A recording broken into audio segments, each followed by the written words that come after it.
Պարոն Ալեքսացյան, սկսենք նրանից, որ Հայաստանը ժամանել Միացյալ Նահանգների ճարտարագիտախորհրդատվական խումբ եւ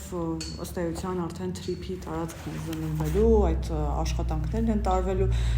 Ընդհանուր առմամբ ինչ փուլում է հիմա TRIP-ի աշխատանքները, որովհետեւ գիտեք, նախնական փուլում շատ էին խոսակցությունները, որ TRIP-ը այդպես էլ թղթի վրա կմնա։ Հիմա մենք գետնի վրա այլ իրողություն ենք տեսնում եւ արդյոք այս այցերը նաեւ կապ ունեն Վենսի առաջիկա այցերի հետ։ Մի քանի հարց տվեցիք, կարծում եմ, այո, բոլոր դեպքերում էլ առաջինը իհարկե շատ կարևոր էր շրջանակային այն փաստաթուղթը, որ ստորագրվեց հունվարին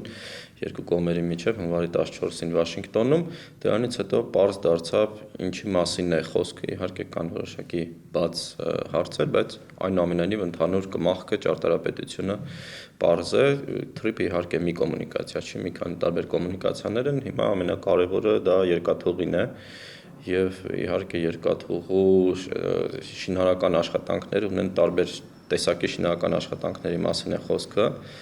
բացի բուն այդ երկաթուղագծերի, կառուցման, այնտեղ կան բազմաթիվ ինժեներական խնդիրներ, դուք գիտեք, որ երկաթուղու մի մասը ապամոնտաժվել է եւ երկաթուղու այդ գիծը օգտագործվել է որպես խճուղի, դեպի Նռնաձոր գյուղ տանող եւ հիմա ալտերնատիվ ճանապարհն է կառուցվել եւ արդեն պետք է նույնիսկ վերականգնել այդ երկաթուղային ենթակառուցվածքը, ինժեներային, այսինքն այն բլուրը, որի վրա շարվում են նաև երկաթուղագծերը, այնտեղ կա թունելների զննման աշխատանքների խնդիրը, որովհետև դրանք խորհրդային շրջանին են հիմնականում կառուցվել, արդեն բավականին հին են եւ քանի որ չեն շահագործվել երկար տարիներ, կարող են նաև մի մասը վթարային լինել, այսինքն այդ ամեն ինչը պետք է ստուգվի, հարկավոր անհրաժեշտության դեպքում նորը կառուցվի կամ հները ամրացվեն, մի ուրիշ խնդիր էլ կա, որ շատ կարևոր է։ Սա երկաթուղու մասին է, այո, որ 44 կիլոմետր երկաթուղու, որ հատում է Հայաստանի հարավային այդ հատվածը Արաքսի հունին զուգահեռ եւ Ադրբեջանի մի մասը կապում է Նախիջևանի հետ, թույլ է տալիս Հայաստանին կապնվել Մեղրիի հետ, Ադրբեջանի տարածքով, տարբեր ուղղությունների եւ այլն եւ այլն։ Այստեղ մի ուրիշ կարևոր հարց էլ կա, արդյոք այս երկաթուղին կրկնելու է խորհրդային շրջանի երկաթուղու ուղեգիծը, թե որոշ հատվածներում նոր թունելներ, նոր ուղեգիծ է լինելու, որովհետև ինչու է սա կարևոր, եթե հավելյալ ինժեներական աշխատանքներ տարվեն եւ նոր թունելներ կառուցվեն, կարելի է ավելացնել նաև երկաթուղագծի թողունակությունը, այսինքն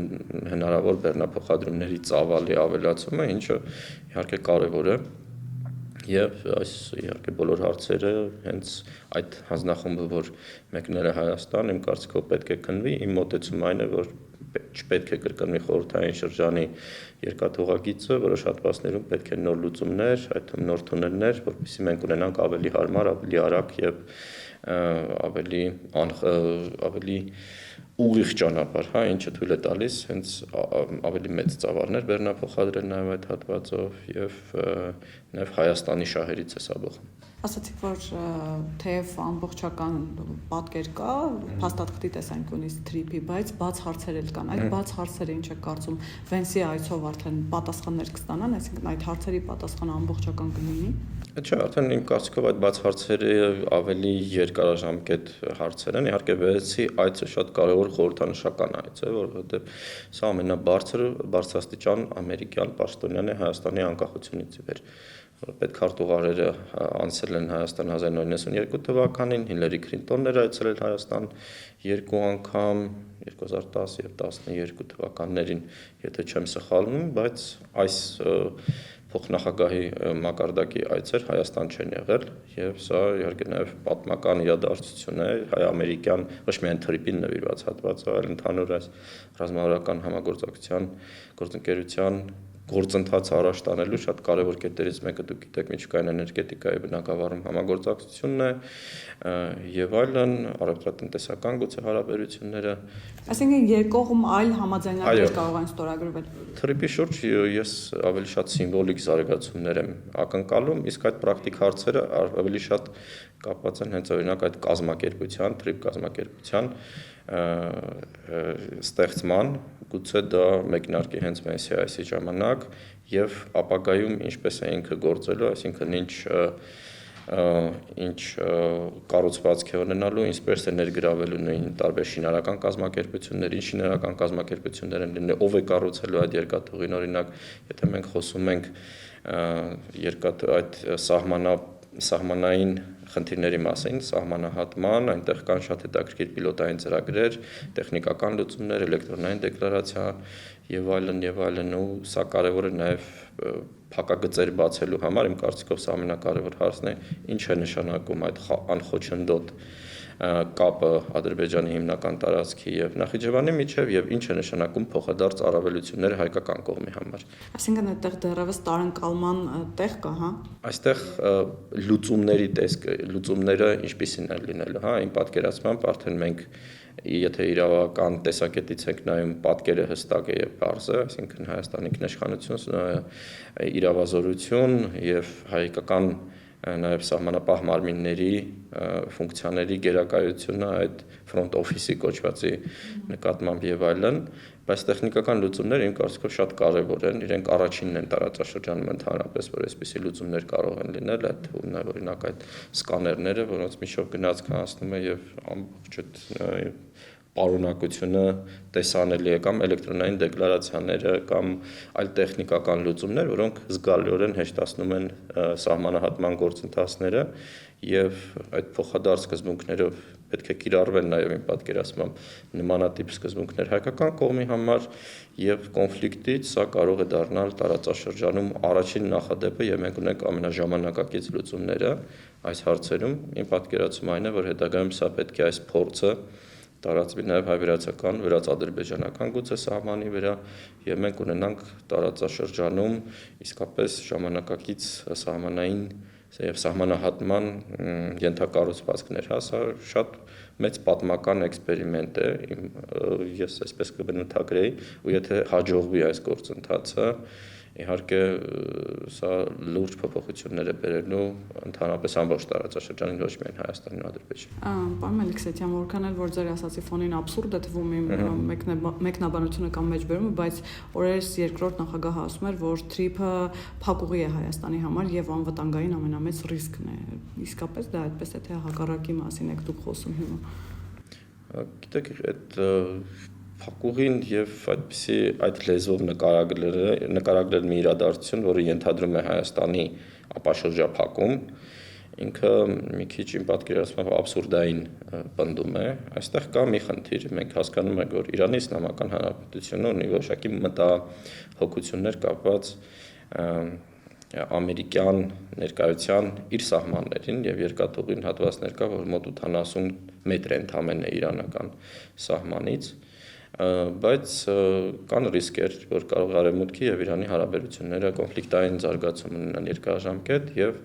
գուցե այստեղ ռիսկային տարեր կա նաեւ թրիփ ենթակառուցվածքների համար եւ սա է պատճառը օրինակ նաեւ որ մենք ադրբեջանցի գոլեգաների հետ եւ որ քննարկում ենք այս հարցերը եւ առաջարկում ենք լուծումներ նշում ենք որ մի ճանապարհի շուրջ տարածաշրջանային ապաբլոկադը չի կարող լինել մեզ պետք են տարբեր այլընտրանքներ այդ թվում աշխարհակական գործոնը նկատի ունենալով սահմանից ավելի հեռու այդ հյուսիսային Հայաստանի հյուսիսով անցնող ճանապարհը, որ համ Իրանից է հեռու, համ Ռուսաստանի սահմանից է հեռու եւ աշխարհակական տեսակետից ամենաանվտանգն է։ Այսինքն պետք է ունենալ տարբեր հնարավորություններ, տարբեր լուծումներ, բայց ընկալել, որ գիտեք, այս իրավիճակը շատ ավելի ռիսկային է, որ մենք ունենք փակ սահմաններ, չկարգավորած հարաբերություններ Ադրբեջանի Թուրքիայի հետ, քան հնարավոր այն ռիսկերը, որոնք կարող են լինել ապաշրջափակման համատեքստում։ Պարզ է, որ իմ պատկերացում ընդհանրապես, եթե մենք խոսում ենք երկրորդ նախագահի մասին, իր քաղաքական աշխարհայացք ընկալումները մնացել են այն ժամանակաշրջանում, երբ որ ինքը եղել է Հայաստանի Հանրապետության նախագահ, եւ արդեն շատ հնացած են հնչում առնվազն եւ քանի որ նաեւ այնտեղ չկան այլընտրանքային լուծումներ, ասենք ինչպես է ինքը պատկերացնում այդ լուծումները, բացի ընդհանուր ինչ-որ հայտարարություններից, ես կարծում եմ դրանք ընդհանրապես դատարկ ու ոճային թեզեր են, որովհետեւ ինքը իր դիրքից ելնելով պետք է քննադատի այդ նախագիծը, որովհետեւ ընդդիմություն, հա։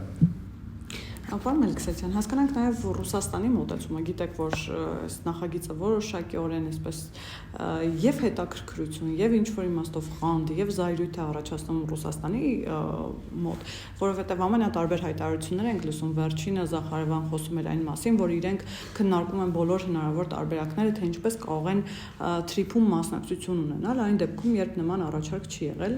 հակառակը վարչապետը առաջարկել է իրենց մասնակցությունը այլ ֆորմատով, որ կարող են Իջևան, Ախուրիկ հատվածում այդ բացակայող հատվածները վերականգնել երկաթուղու, բայց մենք տեսնում ենք, որ այդ իմաստով էլ շահագրգռվածություն կարծես թե ռուսական կողմը չունի, ասում են, որ այո, իրենք քննարկում են, իրենք դիտարկում են հայկական կողմի այս առաջարկը, որքան ժամանակ կարելի է սպասել այդ առաջարկին եւ կամ այդ պատասխանին եւ արդյոք հայկական կողմը պիտի, այսպես ասած, իր ձեռքը վերցնի, այսպես ասած բառը չեմ գտնում այս պահին, բայց ինքը պիտի առաջնահերթությունը տա արդեն, որ հայկական կողմը կառուցի այդ երկաթգիծը։ Նայեք, այստեղ իմ կարծիքով այդ ընդհանուր երևի ավելի շատ փիլիսոփայական հարցադրումներ, շատ ավելի մենք կոնկրետ իրավական հիմք ունենք խոսելու Հարավկովկասյան երկաթուղու հետ, ոչ միայն ռուսական կողմի հետ, որովհետև ռուսական կողմը ինքը բավական абստրակտ երևույթ է այս առումով, մենք ունենք Հայաստանի Հանրապետության տարածքում գրանցված կազմակերպություն, որը կոչվում է Հարավկովկասյան երկաթուղի, որը 2008 թվականի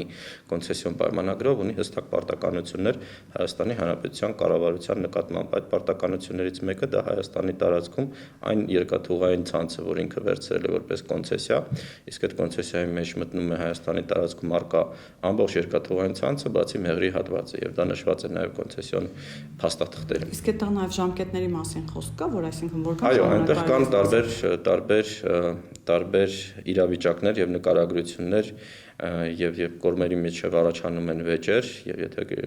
առաջինը վերականգնել այդ ենթակառուցվածքները, դա Հարավկովկասյան երկաթուղու պարտականությունն է, վերականգնել իր միջոցներով, դա ամրագրված է։ Երկրորդ, եթե կողմերի միջև առաջանում են ինչ-որ վեճեր, կան 30 օր իմ հիշելով, որի շրջանում իրենք պետք է կարգավորեն, եթե չեն կարգավորում, եւս 30 օրվա ընթացքում այլ գործընթացներ են գնում, որոնք կարող են ավարտվել օրինակ միջազգային արբիտրաժով, հատկապես որը Փարիզում միջազգային առևտրական պալատներին հիշելով այդ կազմակերպությունը, որը իրավանք ունի եւ կոնցեսիայում դա ամրագրված է լուծել այս հարցերը։ Բացի դրանից, եթե 15 օրվա ընթացքում կոնցեսիոն կազմակերպությունը, այսինքն Հարավկովկասյան երկաթուղին իր պարտականությունները չի կատարում, այնտեղ իհարկե ամբողջ ավելի ընդհանուր է այդ ձևակերպումը, բայց կարելի է սա կիրառել նաեւ որոշ հատվածների նկատմամբ Հայաստանի Հանրապետության կառավարությունը իրանք ունի վերցնել, ոչ թե կոմպենսացնել իր ինչ-որ գումար եւ վերցնել, այլ ուղղակի վերցնել իր կառավարման տակ եւ կատարել նույն ֆունկցիաները, որը կատարում է Հարավկովկասյան երկաթուղին։ Երրորդը, այնտեղ կա շատ կարեւոր կետ, որը հավելվածների մեջ է արդեն մտնում, եւ եթե բացում է հայ-թուրքական եւ հայ-ադրբեջանական սահմանները, եթե կան 3 այսպես ասած ներդրումային ծրագիրներ։ Առաջին ներդրումային ծրագիրը, եթե սահմանները փակեն, դա $572 միլիոն էր 2008 թվականին, դրա մոտ իմ հիշելով մեծ մաս, այսինքն մոտ 60 միլիոն է մնացել, որ Հարավկովկասյան երկաթուղին պետք է ներդնի, բայց եթե բացում է Թուրքիայի հետ սահմանը, այդ գումարը պետք է ավելանար, դառնար $610 միլիոն, եթե բացում է Ադրբեջանի հետ սահմանը, դառնալու էր $1 միլիարդ 800 միլիոն իմ հիշելով, ու քանի որ Իջևան Ղազախ հատվածը մտնում է կոնցեսիոն նաև պայմանագրի մաս է կազմում, հայ-ադրբեջանական սահմանի բացման դեպքում Հարավկովկասյան երկաթուղու պարտականությունն է հավելյալ 1 միլիարդից ավել ներդրում բերել եւ վերականգնել այդ հատվածները, որովհետեւ դա իր պարտականությունն է, եթե դա իր ուղիղ պարտականությունն է, պայմանագրային։ Այո, ու եթե ինքը դա չի կատարում, դա արդեն հետևանքները շատ հստակ են, այնտեղ այլ կետեր էլ կան, որոնք մենք հիշում ենք 2018-19 թվականներին, եւ որ եղավ աուդիտ եւ վեճ կար կառավարության եւ Հարավկովկասյան երկաթուղու մեջ $60 միլիոն խախտումներ էին հայտնաբերվել, այնտեղ օրինակ կետ կա, եւ որ Հայաստանի Հանրապետության կառավարությունը պետք է սուբսիդավորի հատկապես ուղևորափոխադրումները այդ կազմակերպության եւ ուղևորափոխադրումների տակ կազմակերպությունը գրանցել էր այլ գործունեություն եւ Հայաստանի Հանրապետության բյուջեից տարիներ կա, որ ինքը ավելի շատ գումար է ստացել, քան մուծել է որպես կազմակերպություն, իր եկամուտներից եւ այս բազմաթիվ խախտումների մեջ մտնում է նաեւ մի պահանջ կա, որ Հարավկովկասյան երկաթուղին պետք է նույն ֆունկցիոնալությամբ հանձնի երկաթուղիները ամբողջ ցանցը, որ ինքը ստացել է, եւ եւս 3 տարի Հայաստանի կառավարությունը ներդրումներ չանի, որպեսզի ապահովի այդ ֆունկցիոնալությունը, այսինքն այնպեսի լավ վիճակում պետք է լինեն, որ 3 տարի հարկավոր չլինեն լուրջ ներդրումներ, եւ որ Արաբկովկասյան երկաթուղին ստացել է Հայաստանի երկաթուղիները, մենք ունենք գործող Երևան, Հրազդան, Ֆիալետովո Դիլիջան երկաթուղագիծը, ինքը գործող էր 2012 թվականից ինքը չի գործում ու հիմա ինքը ֆունկցիոնալ չէ, այսինքն վերականգնելու համար այդ երկաթուղագիծը պետք են հավելյալ ներդրումներ, մենք այդպիսի ու եթե 2038 թվականին մեզ հանձնվի այս երկաթուղին եւ այդ նույն Դիլիջան Ֆիալետովո Հրազդան հատվածը ֆունկցիոնալ չլինի, սա խախտումներից մեկն է, նույնիսկ բավականին իրատեսական է, որ դրանից էլ ավելի շուտ, եթե մենք տեսնում ենք, որ այս ժամկետում ուղղակի այդ կազմակերպությունը եւ այն գումարները, որ ինքը պետք է ներդնի, այլևս բավարար չեն, որ վերականգնվի այդ հատվածը, դա նույնպես կոնցեսիոն պայմանագրի խախտումներից մեկն է եւ իրավունք է տալիս Հայաստանին այդ կոնցեսիոն պայմանագիրը չեղարկելու։ Իմ կարծիքով, եթե մենք նայենք փաստացի, իհարկե այն խախտումները այնքան շատ են, որ հիմա էլ են թույլ տալիս Հայաստանին ձեռնարկել այդ միջոցները, այսինքն միջազգային այդ վեճը, հետո արբիտրաժային գործընթացը եւ դրանից հետո վերցնել կոնցեսիոն Հարավկովկասյան երկաթուղու ձեռքից, առավել եւս այն ճգնաժամը, որ կա, եթե բացվում է Ադրբեջանի հետ սահմանը, ես վստահ եմ, որ այդ միլիարդից ավել գումարը Հարավկովկասյան երկաթուղին ներդրում չի բերելու, բայց մենք հասկանում ենք, որ սա ավելի շատ քաղաքական խնդիր է եւ հայ-ռուսական հարաբերությունների խնդիր է եւ կարող ենք հիշել 2021 թվականին, ինչպես նույն դատական գործերը չեղարկվեցին մարտին 18-19 թվականի այդ աուդիտի, երբ որ նշեցի $60 միլիոն խախտումներ կային, պատճառը իհարկե Ղարաբաղյան երկրորդ պատերազմի պարտությունն էր եւ Ռուսաստանից կախվածությունը, որ կար 2021 թվականի սկզբին, բայց կարծում եմ հիմա էլ այն պայմանագրային հիմքը, որ կա, լրիվ թույլ են տալիս Հայաստանին հատկապես նշված հատվածները Ախուրիկ, Գյումրի եւ երասադրակ վերցնել եւ իր ուժերով անել ու նաեւ չսպասել այսքան երկար, առավել եւս որ սա Հարավկովկասյան երկաթուղու պարտականություններն է, Հատկապես, որ ադրբեջանական կողմից երբեմն նշում են, որ այդ իմաստով իրենք շատ ավելի արագ են եւ հայկական կողմն է դանդաղկոտ։ Պարոն Մելիքսյան, վերադառնալով Թրիփին, ինչ է կարծում, ռուսական կողմը կարող է որևէ կերպ խոչընդոտել այդ պրոյեկտին, եթե մի կողմ դնենք այն հայտարարությունները, քաղաքական հայտարարությունները, որ օրինակ Թրիփը չի կարող իրականություն դառնալ առանց ռուսական կողմի, որովհետև դա ռուս սահմանապահների վերահսկողության գոտին է։ Լավրովը պարբերաբար խոսում է, որ Հայաստանը շարունակում է մնալ ՀԱՊԿ անդամ երկիր, ԵԱՏՄ անդամ երկիր, Զախարովան, Օվերչուկը վերջին շրջանում ամենօրյա ռեժիմով մենք լսում ենք հայտարարություններ, թե Հայաստանը ինչ սխալ քայլեր է անում, այսպես ասած, մեզ սովորեցնում են եւ կամ հուշում են, օգնում են, ցույց են տալիս, թե Արևմուտքը ինչքան կործանարար դեր կարող է ունենալ։ Լավրովը վերջերս ասաց, որ Արևմուտքը կարող է նաև շատ չարամիտ նպատակներ ունենալ։ Օվերչուկը այսօր հայտարարեց, որ Եվրամիությունը ոչ միայն դա տնտեսական միություն է, այլ նաև վերածվել է ռազմաքաղաքական միության, որը ուղղված է Ռուսաստանի դեմ, եւ Հայաստանը լավ պիտի մտածի Արևմուտք գնալուց առաջ։ Ուզում է նման ուժերի բերել Հայաստան, թե չէ։ Հիմա այս ամբողջ հայտարարությունները հաշվի առնելով, սրանց նպատակը ո՞րն է եւ որևէ կերպ բացի հայտարարությունները, սրանք որևէ կերպ գործնականում կարող են խանգարել։ Ռուսաստանը շատ ավելի ուժեղ դիրքեր ունեցել Հայաստանի տարածքում մինչև այս գործարքի սկիզբը եւ 2022-23 թվականներին ինքը արկա էր նաեւ հայ-ադրբեջանական սահմանի մի զգալի հատվածին,